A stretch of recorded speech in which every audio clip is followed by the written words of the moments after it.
Liberty is freedom under the rule of law. Liberty is doing as we please under the rule of law. Liberty is saying what we wish under the rule of law.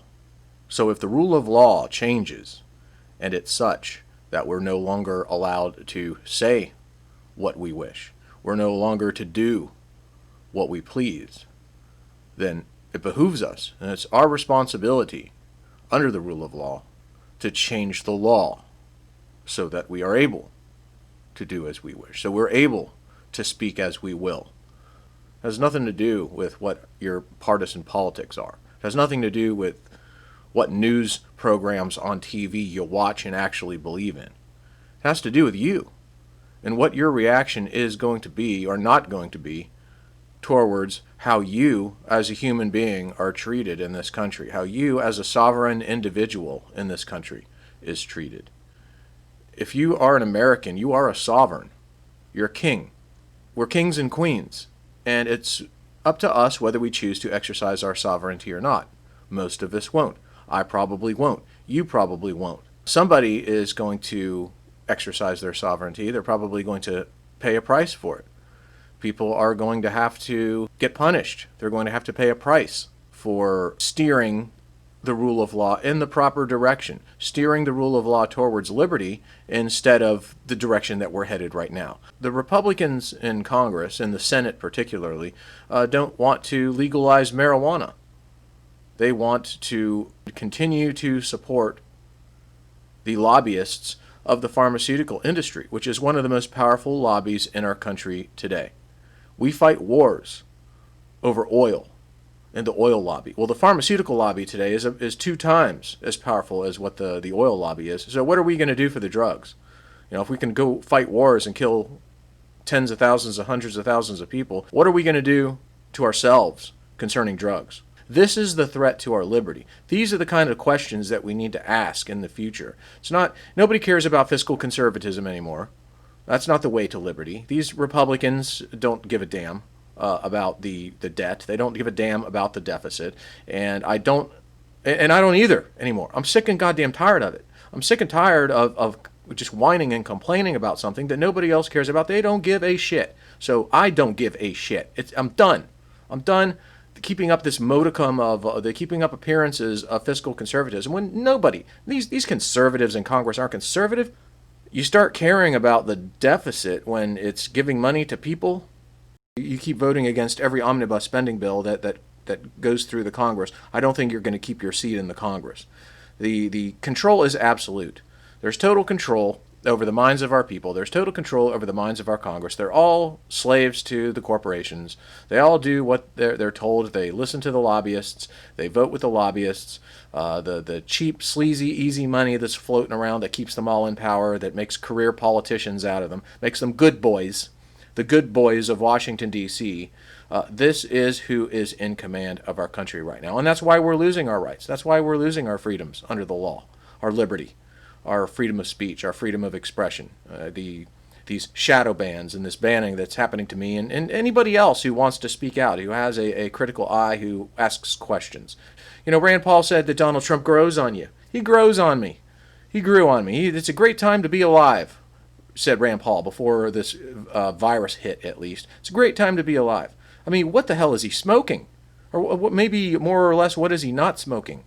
Maybe the better question is, what is he not smoking? I don't think he has the right tobacco there. He doesn't have the right swag in Kentucky there to smoke to wake up and realize what the hell is really going on. And he's the best we've got.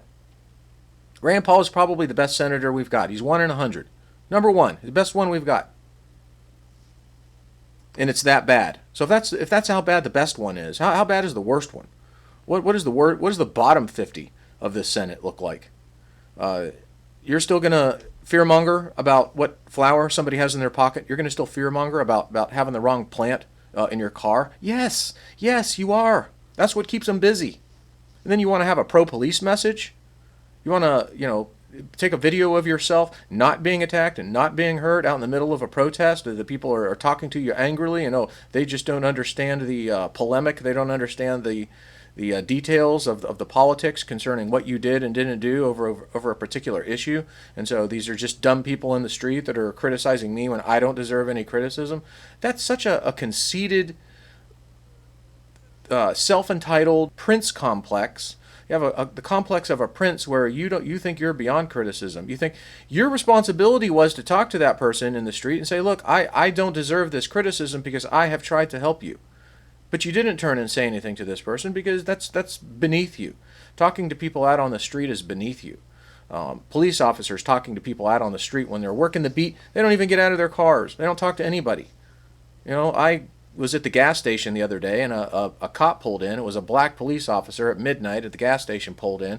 And I look out my window, and I look at him, and he's staring at me. So I waved to him. I waved to him, and he waved back to me. Just a little piece of humanity like that, where I don't have any other reason to wave to him other than to be friendly and say hi, And he reciprocated. I think I was probably the only person that waved to him that whole day. Maybe the whole week. So liberty. You got to understand liberty. What is liberty? And it's simply freedom under the law. So what's the simplest, easiest, most pain-free, gentlest thing that I can do with my freedom under the law? I can express myself. Number one, if we can't even go there, if we can't even get the First Amendment right anymore in this country, God help us. These social media companies, apparently they don't think that there is a price for them to clip our tongues. So we can't communicate anymore, to shadow ban us, as I've been shadow banned on YouTube. They don't think that there is any price to pay. They don't think that there is any reason why down the road that they should continue to do this. They don't see the moral hazard. They're blind. The rights are going to be so far gone that we're never going to get them back. And the United States is going to be a shell of itself for what we used to stand for. And the pornification of America, the death of religion, the loss of our moral backbone. But we lost that too. And I don't see how in the world that's going to come back either. We've bastardized Christianity. We've bastardized conservatism. We've bastardized liberalism. We've bastardized virtually everything that we used to hold dear in this country has now been bastardized. Even Christmas. Bastardized the holy hell out of it. So morals grow on trees now. There's no source for morality in this country anymore. You're going to go to Washington, D.C. and get your morality. You're going to be an obedient servant. You're going to be a partisan, political citizen who thinks that the values and the beliefs should come from a political party through half of a government is going to show you the way. Half of a government is going to be your source for righteousness in this country. And that's no source at all. You're kidding yourself. You're destroying righteousness in this country if that's your source of morality. But you threw out the real sources of morality. You threw those out the window.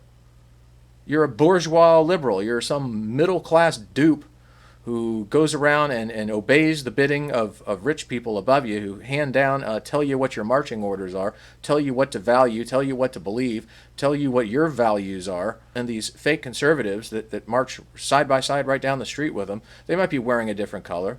They give us red and blue. They try to make us think that they're different colors. They look different. It's all just smoke and mirrors. It's all just keeping up the appearance that they're different. They're no different. I hear people like John Schneider talk about this side and their side. They're not on our side, and we're on this side, and they're on the other side. There's no other side, John Schneider. Okay, but all of his fans, oh man, he's popular too. He's handsome. He's a movie star. Listen to him. He's got all the right answers. He does have a lot of good answers. Hell, I subscribe to him too. But he's wrong about that. There are no sides. There's no sides. There's keeping up appearances that there are sides. There's no choice. There's keeping up the appearance that you have a choice. You don't have a choice. You don't have a choice. It's Coke versus Pepsi. It's paper or plastic. That's your choice. What kind of bag do you want me to put these groceries in that you're consuming? That's your choice. And all the information that you're consuming in the country today. What kind of bag do you want me to put that information in? Paper or plastic? And you're happy with that choice. You're going to keep voting for it. You're going to keep voting for these two choices as if you have a choice. You have no choice. These people don't care about you. Nancy Pelosi's refrigerator has a $619 hinge on the door on her refrigerator that she keeps her 12 quarts of ice cream in. Ice cream's not included. That's just the hinge on the door. That's not the door. That's the hinge on the door. Ice cream costs extra. $12.99 a quart. Chocolate. We got some chocolate and we got some other chocolate. Yeah. Well, that's how much she cares. $600. They're going to help pay the rent. It's going to give you, and that's what they're doing. They're just going to keep kicking the can down the road. They give you an extra 30 days of delay to the eviction moratorium. So you got another 3.5 weeks that you're not going to be evicted. Congratulations. The virus will be gone January 31st. There isn't going to be any coronavirus anymore. There isn't going to be any pandemic anymore that they're forcing everybody to shut their doors. Not everybody. People have outdoor dining in a restaurant or in a bar out in California. Oh, they're filming a movie right next door with with a bunch of tables and chairs set up under tents, exactly like that outdoor dining. But they're allowed to make a movie. You're not allowed to if you're a small business owner, you're not allowed to stay in business. You're not allowed to have customers, for God's sakes, that are and eat outside. That's against the rules. That's against the law. Hypocrites. These are the people that we're listening to tell us what to think and do. That's not liberty. That's not freedom. These conceited Karens, these self-entitled jackasses that are just spreading their germs around because they can't volunteer to do the simplest damn thing. Oh, there's no law. There isn't a law. There isn't a law. There has to be a law for these entitlement holders of our country to even do the simplest thing, to put a mask on. Jesus. They need a law. Once they're told that they have to do it, they'll immediately bend over and obey to that. It's a law. Well, now they're going to wear the mask. They have to be told what to do before they do it. And that's the problem. People don't do anything on their own anymore. People don't have any self-accord. They don't have any self-responsibility. Now, Ron Paul does talk about this. He talks about the importance of self-responsibility. Through self-responsibility will come liberty, will come freedom. Ron Paul understands that. I understand that. Nobody else understands that. We have failed to make the point, and we have failed to convey the message and to put these things together. And running after what Donald Trump is doing, like the mainstream media does, running after what the Democrats are doing, like the mainstream media does, that's not the way. That's a big fat distraction. Stop getting caught up in the distraction. Ignore the distraction, and for the most part, ignore Washington, D.C. The message needs to be Washington, D.C. free. Right now, my freedom of speech is being blocked. So, does anybody care about that? Why don't you come and take a listen to what speech is being blocked? Come take a listen to what speech isn't free anymore. Come take a listen to what you're not allowed to say. And then come tell me that that's okay. Come tell me that that's all right. Come tell me what the limits of my free speech are. You should do it, regardless of what you think about liberty or freedom or what your politics are and all yada, yada, yada. It doesn't matter. Come and tell me. Let's bang this out. Let's talk about it. Let's discuss it. Let's debate it. Tell me what's wrong with my speech. Tell me why I'm not allowed to say the things that I'm saying. Don't just fall over on command the first time a corporation tells you what to do, the first time a corporation exerts its control over your freedom of speech or my freedom of speech. All you do is fall asleep and take a nap when this happens to me. It's going to happen to you too. Don't wait for it to happen to you. Get on board with me and tell me what's wrong with what I'm saying. Or maybe there's not. If there's not anything wrong with what I'm saying and I'm being blocked anyway and my freedom of speech is being banned anyway, then you need to come and help me and stick up for me. And I will defend you and I will stick up for you. If we're not in this together, we're going to fall apart alone and separate. We either unite or we fall here. And nobody's uniting with me. I can't get any traction or any agreement or any support for anything that I have to say. And it shouldn't even really matter what I have to say. What happened to all that crappy poo about you defending what I say to the death? Even if you disagree with what I have to say, you'll defend to the death my right to say it. Whatever happened to that sentiment? Whatever happened to that expression and that emotion behind that statement? Where is that at? We're done in this country. We're all in it for ourselves. We're all selfish, greedy, self-entitled entitlement holders about what's in it for us. And I don't see anything else beyond that, unfortunately. I have more apathy now than I did in 2007 before I knew who Ron Paul was.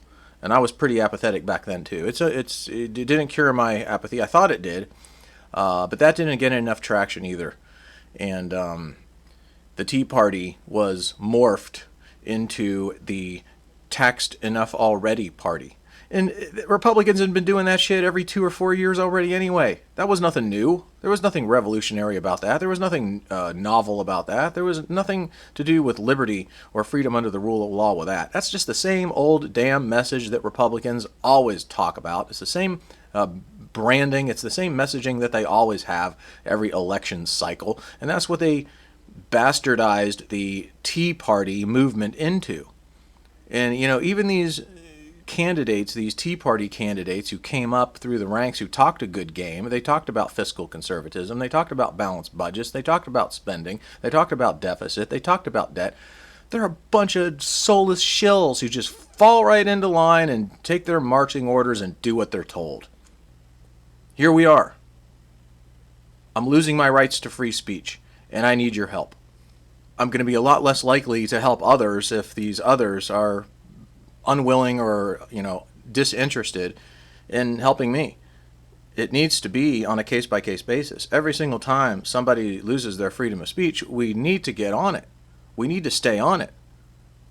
Like white on rice. And we can't let go. And we have to insist that we do have rights of expression, that we do have rights of free speech in this country. If we don't fight for our rights, we're going to lose them. YouTube is going to wash it all away. Google is going to wash it all away. Facebook and Twitter and Instagram, they're going to wash it all away. They don't care. They're going to do as they're told. When it's time for Congress to crack down on all these monoliths, on all these megalithic corporations that are dictating what we can say and can't say, the game's over. The gig is up. We're not there yet. There's a little bit of hope left. There's a little bit of time left. If we don't start soon, we're done. Pack it in and go home. We're done. In case anybody else hasn't noticed, the messaging that's winning right now is the messaging that's coming from Elon Musk. I mean, what is the market capital of Tesla right now? What is the net worth of Elon Musk? The messaging that we're all in a simulation, that there is no real life, that, don't worry about your life because it's not even real. You're just in a simulation, and, you should just basically don't think for yourself and do as you're told. And, here, we're just going to, cut a little piece of your skull out, and we're just going to stick this microchip in your brain. Yeah, we're going to give you a brain transplant. Don't worry about it. It's, your life isn't real anyway. You're in a simulation, and this will make the simulation a lot better. When I tell you, here, put this in there. Put this in your head so we can really tell you what to think and feel and do. That's the messaging that's winning right now. It's not the Ron Paul Liberty Report's message. It's that kind of shit. So we are losing the battle of messaging. I mean, we're losing it so badly, and we're losing it fast. And I can't understand why, people, you're optimistic? You're optimistic about where we're headed? How in the world can you be optimistic about where we're headed? We are not headed towards liberty or freedom under the law. We are headed in the exact opposite direction. So when Rand Paul comes and says that it's a great time to be alive, what the hell is he smoking? The liberty movement has been squashed. It's been bastardized. We're polarized between two equally bad parties. Neither one of them have any solutions to our problems. When it comes down to where the money is being spent, where the money is going, there's no meaningful difference between the two of them at all. We're fighting over nothing. We're divided over nothing. We're arguing over nothing. And the thieves are running out the back door with everything we've got while we're sitting here squabbling over peanuts. We need to stop fighting about peanuts, and we need to start fighting about what really matters. And what really matters is my freedom of speech and your freedom of speech. So if you can't give me support, if you can't pick up a plastic spoon to help me out, then I don't know where the hell I'm supposed to see hope at. I don't know where the hell I'm supposed to get hope at. If it's happening to me. I mean, what the hell kind of a threat am I? Nothing. I'm not going to threaten. I'm not going to harm a hair on anybody's head. I'm not going to cost anybody $5. But I can't even talk. I'm not even allowed to speak. So if it's happening to me, if this is how authoritarian, if this is how totalitarian we have become in this country, YouTube doesn't care. YouTube doesn't even see it. I mean, Google, ever since Google bought YouTube, YouTube went to shit in a handbag. We're done, folks. We're finished.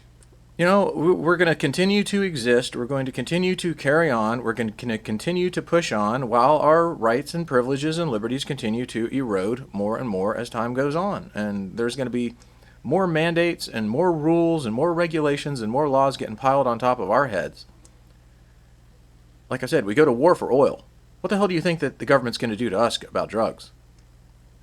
You people haven't seen nothing yet.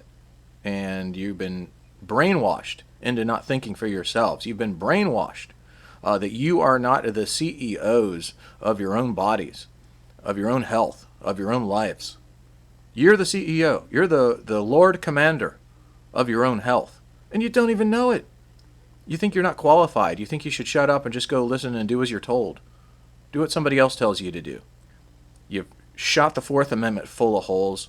Now you're shooting the First Amendment full of holes. You're going to, proverbially speaking, you're going to shoot the Second Amendment full of holes. There's going to be nothing left. The boomer generation in this country, just on their watch, they just sat around, they sat on their hands, and they let it all go to hell. So shame on them. Now look at the kids that we've got today. Look at how easy they're going to be to push around and push over. I mean, their heads are bent over, they're bent forward into their little tiny little screens. Their reality is two-dimensional, scraping up what kind of validation they're going to get from corporations like YouTube if they do what they're told and they do the right thing and they do what YouTube wants them to do. If they obey the Google, then they're going to get some reward for it. They're going to get that dopamine hit. They're going to get the popularity that they never had in elementary school, that they never had in high school. They're going to find this popularity through a two-dimensional screen, and that's going to become their reality. That's going to become their obsession. That will become their addiction. That's going to be the pipeline through which all of their rights are poured away. Optimism is not a way out. Optimism isn't a solution to our problems, whether we're optimistic or pessimistic or not. If we're optimistic, if we look for positives, for instance, the video description says, even in the most dire circumstances, optimism and belief in the cause of liberty must be maintained. Why does optimism have to be maintained? I can understand the belief in the cause of liberty part, but why does optimism need to be maintained? If we're optimistic, that would make us more likely to just sit around and not do anything. It doesn't matter how we feel. It doesn't matter whether we feel optimistic or not. It's a matter of what we do or do not do. And if we feel optimistic about the way things are going, we're going to be less likely to do anything about the problems, about the dire circumstances we're in. That is not a solution. That is not the way to go to support and help a cause of liberty. And we need to get angry. We need to get mad. We need to get to the point, we need to motivate people to do something. Not sit around with smiles on our faces, with shit-eating grins on our faces, and act like, oh, everything's fine and things are going to get better. Nothing's going to get better. Joe Biden isn't going to make anything better. Kamala Harris isn't going to make anything better. Nancy Pelosi isn't going to suddenly change her mind and make things better. What we've got is what we've got, and that's what we're going to get. We know what we've got, and we know what we're going to get. We're going to get more of what we're getting. Now, is that something to be optimistic about? We can look for silver linings, I guess. I don't really understand what that's for unless there are plans of action attached to those silver linings. Not only do we need to look for a silver lining, we need to look, hey, here's some little guy on YouTube and he's using a freedom of speech. That's a silver lining. I'm still able to do this. I'm barely able to do it. They're going to shadow ban me to kingdom come, but I'm still actually able to, be free enough to actually say something. How much longer am I going to be free to be able to say something without not being able to say it? So that's a silver lining to me. That's a silver lining that I can see that's relevant to my life. I still have a little bit of freedom of speech left. If we don't have an action plan, if we don't have something that we are going to do to make sure that I continue to have a freedom of speech, to make sure that you continue to have a freedom of speech, I support you, you support me, we support each other, we're a support group, we're an army of like-minded individuals who agree to do something, to take action for one another to prevent any further deterioration of our liberty in this country. I don't understand what the emotion's about. It's just about feelings. It's about how we feel. This is what the mainstream media is obsessed with. It's about how we feel. CNN can't stop talking about how Trump feels. I mean, they love what Trump feels about this and that, and they disagree with his feelings. He doesn't feel, his feelings aren't appropriate, I guess. Trump has inappropriate feelings towards various issues in this, and that's their obsession. If feelings are going to mean a damn thing to defending liberty in this country, to the cause of liberty that Ron Paul cares about, that you and I care about, if you're still listening to this video all the way through, you definitely care about liberty, then get angry. Get angry enough to do something about it. I don't have to tell you things are bad. Everybody knows things are bad. It's a depression. Everybody's out of work or scared of losing their job. The dollar buys a nickel's worth. Banks are going bust. Shopkeepers keep a gun under the counter. Punks are running wild in the street, and there's nobody anywhere who seems to know what to do, and there's no end to it. We know the air is unfit to breathe, and our food is unfit to eat. We sit watching our TVs while some local newscaster tells us that today we had 15 homicides and 63 violent crimes, as if that's the way it's supposed to be. We know things are bad, worse than bad.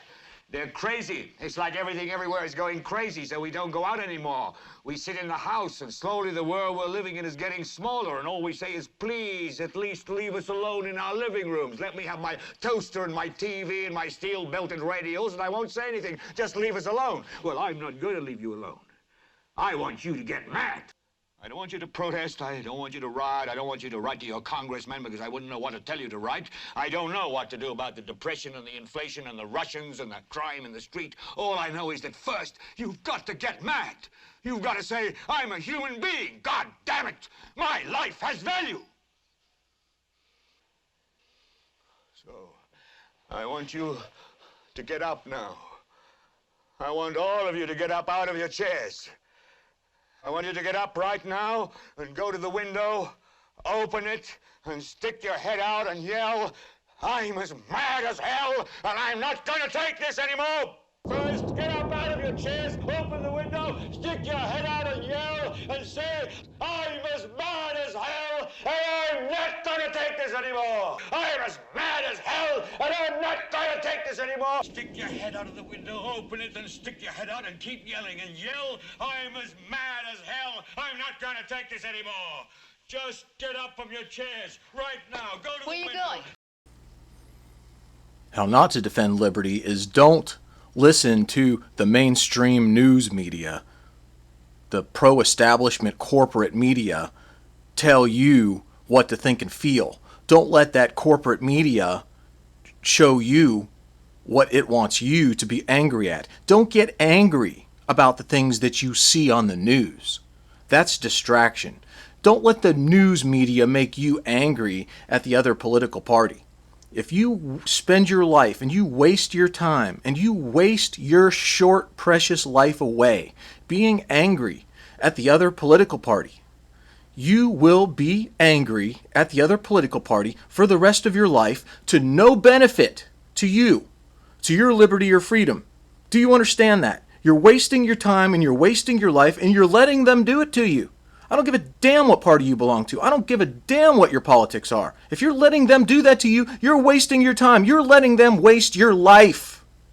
Your life is more important than that. Your life is more valuable than that. Your life is more precious than that. What is the opportunity cost of you not defending liberty? You don't defend liberty by getting your assault rifle and marching down the street because you don't want to wear a mask. Doesn't matter whether you wear a mask or not. There's more important things to do than not wear a mask in this country. That's the last thing. That's the least important thing that you could be doing. So there's plenty of ways not to defend your liberty. Don't buy the corporate bullshit that's being fed to you. Stop being distracted by the weapons of mass distraction that are being casted upon us. The chickens are coming home to roost. It's not the $500 million of fake terrorist videos in the Middle East anymore. It's going to be $500 million of fake videos right here at home. It's not going to be another false flag attack thousands of miles away. It's not going to be another fake explosion. It's not going to be another fake attack that we're going to have to respond to defend our freedom in this country, to defend our democracy. There's going to be an attack right here at home. There's going to be bombs going off right here at home. It's going to create another photo op. It's going to create another election win. It's going to create another series of good interviews lionizing and heroizing the police department. Don't fall for it. Are you a conservative or not? If you think you're a conservative, start conserving. Because we're losing it all. You're not conserving anything. All the best things about this country that we had in our past, they're all going away, folks. As fast as I can, it's going by so fast it's a blur. I can't even watch it go by anymore in clarity. It's disappearing in a blur.